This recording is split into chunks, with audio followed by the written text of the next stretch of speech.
નમસ્કાર મિત્રો, પ્રવીણ એડ્યુમાં તમારું સ્વાગત છે. આજે આપણે વાત કરીશું એકદમ જોરદાર ભરતી વિશે. જીપીએસસી દ્વારા ગુજરાત મેરીટાઈમ બોર્ડમાં એન્જિનિયરો માટે એક શાનદાર તક આવી છે. અને ખાસ કરીને આ ભરતી દિવ્યાંગ ઉમેદવારો માટેની એક સ્પેશિયલ ડ્રાઈવ છે, જેમાં એક્ઝિક્યુટિવ, ડેપ્યુટી અને આસિસ્ટન્ટ એન્જિનિયરની કુલ 7 જગ્યાઓ છે. અને હા, અરજી કરવાની છેલ્લી તારીખ 5 માર્ચ 2026 છે. તો ચાલો જરા પણ સમય બગાડ્યા વિના આ ભરતીની બધી જ વિગતો જાણી લઈએ. તો આજના આ વિશ્લેષણમાં આપણે શું જોવાના છીએ, ચાલો એક નજર કરી લઈએ. આપણે સૌથી પહેલાં મુખ્ય વિગતો, પછી લાયકાત શું છે, અગત્યની તારીખો અને ફી કેટલી છે, પગાર કેટલો મળશે, પસંદગી કઈ રીતે થશે અને છેલ્લે ફોર્મ કેવી રીતે ભરવું એ બધું જ સ્ટેપ બાય સ્ટેપ સમજીશું. તો ચાલો શરૂઆત કરીએ. સૌથી પહેલાં એ મુખ્ય વિગતો જાણી લઈએ જે અરજી કરતા પહેલાં દરેક ઉમેદવારને ખબર હોવી જોઈએ. જુઓ, આ કોઈ સામાન્ય જાહેરાત નથી. આ ગુજરાત જાહેર સેવા આયોગ એટલે કે જીપીએસસી દ્વારા બહાર પાડવામાં આવેલી એકદમ અધિકૃત ભરતી છે. અને નોકરીનું સ્થળ ગુજરાત મેરીટાઈમ બોર્ડ રહેશે. અને હા, જગ્યાઓ કેટલી છે? તો આ ખાસ ભરતી અભિયાન હેઠળ કુલ 7 જગ્યાઓ ભરવામાં આવવાની છે. સારું, તો આ ટેબલમાં બધી જ મુખ્ય માહિતી એક જ જગ્યાએ આપી દીધી છે. ડિપાર્ટમેન્ટ છે ગુજરાત મેરીટાઈમ બોર્ડ, પોસ્ટ છે એક્ઝિક્યુટિવ, ડેપ્યુટી અને આસિસ્ટન્ટ એન્જિનિયરની. કુલ 60 જગ્યાઓ છે, જે ખાસ પીડબ્લ્યુડી એટલે કે દિવ્યાંગ ઉમેદવારો માટે છે. અને હા, સૌથી અગત્યનું, અરજી કરવાની છેલ્લી તારીખ છે 5 માર્ચ 2026. ભૂલતા નહીં. ચાલો હવે આગળ વધીએ અને જોઈએ કે આ પોસ્ટ્સ માટે કોણ અરજી કરી શકે છે. મતલબ કે લાયકાતના ધોરણો શું છે? જો 3 મુખ્ય વસ્તુઓ જરૂરી છે. પહેલું, તમારી પાસે જે તે એન્જિનિયરિંગ ફિલ્ડમાં બેચલર ડિગ્રી હોવી જોઈએ. બીજું, કોમ્પ્યુટરનું બેઝિક નોલેજ તો હવે બધે જ જરૂરી છે, એટલે એ પણ આવડવું જોઈએ. અને ત્રીજું, ગુજરાતી અથવા હિન્દી બેમાંથી કોઈ એક ભાષાનું સારું જ્ઞાન હોવું જોઈએ. હવે આ ટેબલ પર ખાસ ધ્યાન આપજો. અહીં સ્પષ્ટ લખ્યું છે કે કઈ પોસ્ટ માટે કઈ એન્જિનિયરિંગ બ્રાન્ચના ઉમેદવારો અરજી કરી શકે છે. જેમ કે જાહેરાત ક્રમાંક 134, 135 અને 139 માટે સિવિલ એન્જિનિયરિંગ જોઈએ, તો મેકેનિકલ અને ઇલેક્ટ્રિકલ એન્જિનિયરિંગવાળા માટે પણ જગ્યાઓ છે. તમે તમારી બ્રાન્ચ પ્રમાણે ચેક કરી લેજો. ઉંમરની વાત કરીએ તો મિનિમમ 20 વર્ષ તો હોવા જ જોઈએ. અને આ ઉંમર ક્યારે ગણાશે?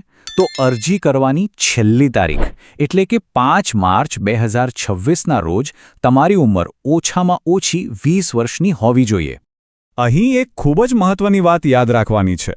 આ એક સ્પેશિયલ રિક્રુટમેન્ટ ડ્રાઈવ છે, જે ખાસ દિવ્યાંગ ઉમેદવારો માટે જ છે. એટલે ઓફિશિયલ નોટિફિકેશનમાં કયા પ્રકારની દિવ્યાંગતા માન્ય છે એ લિસ્ટ એકવાર જરૂરથી જોઈ લેજો. અને હા, સરકારના નિયમ મુજબ દિવ્યાંગ ઉમેદવારોને ઉંમરમાં છૂટછાટ પણ મળે છે. સીધા 10 વર્ષની છૂટ છે.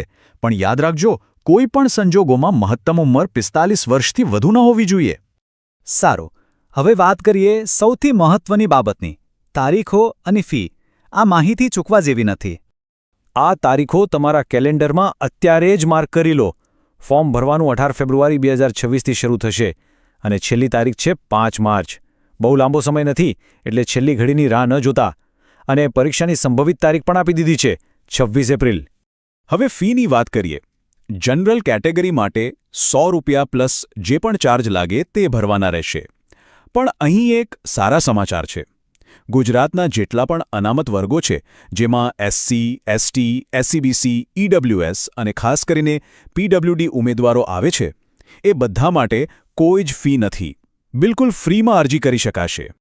ચાલો હવે એ વાત કરીએ જેના માટે બધા તૈયારી કરતા હોય છે.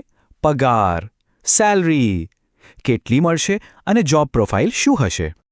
પગાર ધોરણ એકદમ જોરદાર છે. 7મા પગાર પંચ મુજબ ક્લાસ 1ની જે પોસ્ટ છે, એટલે કે એક્ઝિક્યુટિવ એન્જિનિયરની, એનું પે લેવલ 11 છે, જે 67,700થી શરૂ થાય છે.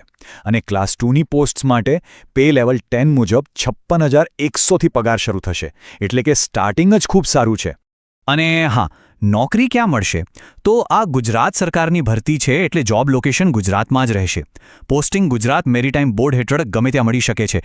સારું, ફોર્મ ભરી દીધું, તૈયારી કરી લીધી, પણ સિલેક્શન કેવી રીતે થશે? ચાલો એની આખી પ્રોસેસ સમજી લઈએ. સિલેક્શન પ્રોસેસ બહુ સિમ્પલ અને 2 સ્ટેજની છે. પહેલાં તમારે એક પ્રિલિમિનરી પરીક્ષા પાસ કરવી પડશે.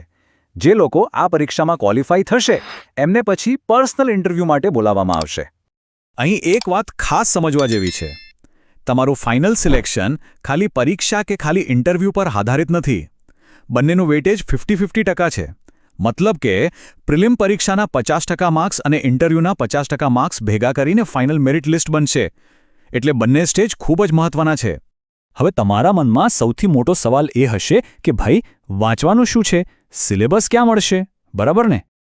તો એના માટે તમારે ક્યાંય બીજે જવાની જરૂર નથી.